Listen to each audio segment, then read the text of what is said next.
ज्येष्ठबालिका गन्धोर विष्णुचित्तमनो जयोदायी नित्यमङ्गलम् श्रीनगर्यां महापूर्या धाम्रवर्ण्योत्तरे श्रीरौद्रे मूलदां जगगोपाय मङ्गलम् मङ्गलाशासनवनैमदाचार्य पुरोगमैः सर्वैश्च पूर्वैराचार्यैः सत्कृतायास्तु मङ्गलम् दिव्यमङ्गलाशासनं समर्पयामि नमस्कार करा गोविंदा गोविंदा गोविंदा स्वतः भोवती एकदम हळू जवळ साडी वस्त्र सगळ्यात व्यवस्थित धरून फक्त 2च आत्मप्रदक्षिणा करा सांभाळून दोन आत्मप्रदक्षिणा स्थापित देवताये तिसरा प्रदक्षिणा हळू एकदम हळू फिरायचं एकूण 3 तिसरा हळू फिरायचं तर या प्रदक्षिणायाम केशवाया लक्ष्मी पद्मावती समेताः प्रदक्षिणायाम समर्पयामि हे सर्वांनी आता हात पसरून स्वामींना मागायचं थोडंसं मागून मंत्रहीनम क्रियाहीनम भक्तिहीनम सर्वेश्वरः यथा पूजितं मया देवं परिपूर्णं तदस्तु ते दोन्ही डोळ्याला लावून घ्या कानाला लावून घ्या हाताला लावून घ्या पोटाला लावून घ्या नमस्कार करा स्वामींना विनंती केलंय पूजा करायची पद्धत आम्हाला माहित नाही शास्त्र जसं सांगितलं तसं केलेलं आहे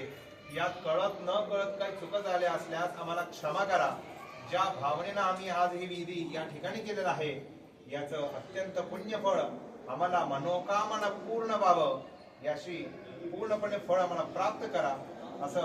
लक्ष्मी पद्मावती सहित श्री व्यंकटेश्वर स्वामींना विनंती केलेला आता आपण सर्वांना आशीर्वाद होईल सर्वांनी आपापल्या स्थानी बसून घ्या गोविंदा गोविंदा गोविंदा फर्स्ट टाइम कुंकुमार्चन सेवा इथे बालाजीच्या इथे झाली ती पण खूप छान होती त्यामध्ये त्यांनी सगळं बालाजीचं परत महालक्ष्मी पद्मावती देवी यांचं सगळ्यांचं ते कुंकुमार्चन सेवा घेतली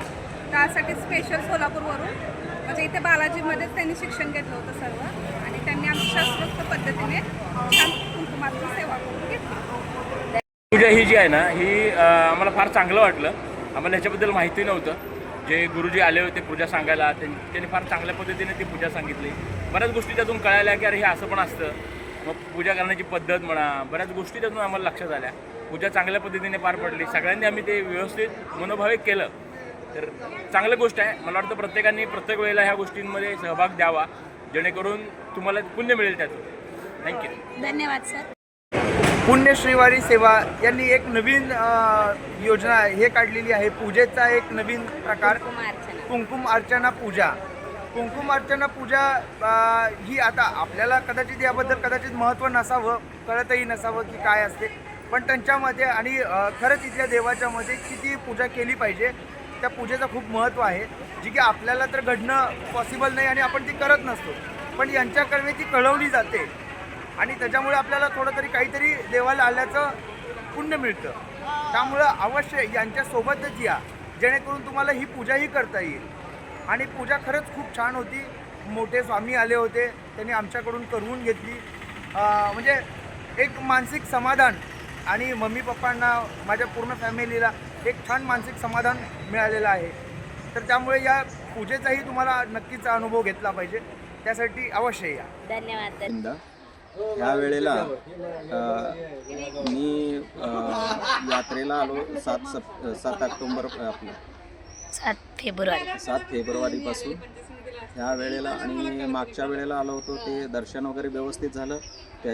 त्यामुळेच मी पुन्हा एकदा त्यांच्याकडे येण्याचा योग आला आणि या वेळेला त्यांनी एक अत्यंत चांगला एक धार्मिक विधी केला तो म्हणजे कुंकुमार्चन की तो खूप इथं तिरुमलाच्या ठिकाणी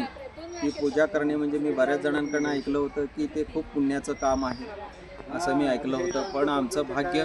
की त्यांनी आम्हाला ते सगळ्या पुरोहितापासून आणि सगळ्या पूजेच्या सगळ्या आणि हॉलपासून सर्व गोष्टीची अत्यंत उत्तमरित्या सोय करून दिली आणि अत्यंत महत्त्वाची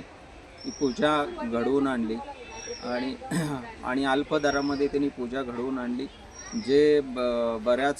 बऱ्याचदा शक्य ह्या गोष्टी होत नाहीत. पण ते अत्यंत चांगल्या पद्धतीनं आम्ही आणि हॉलपासून ते पूजा पूर्ण होईपर्यंत अगदी तज्ज्ञ पुरोहिताकडून ते पूजा घडवून आणली. त्याबद्दल मी पुणे श्रीवारीचं खूप खूप मनापासून आभार मानतो.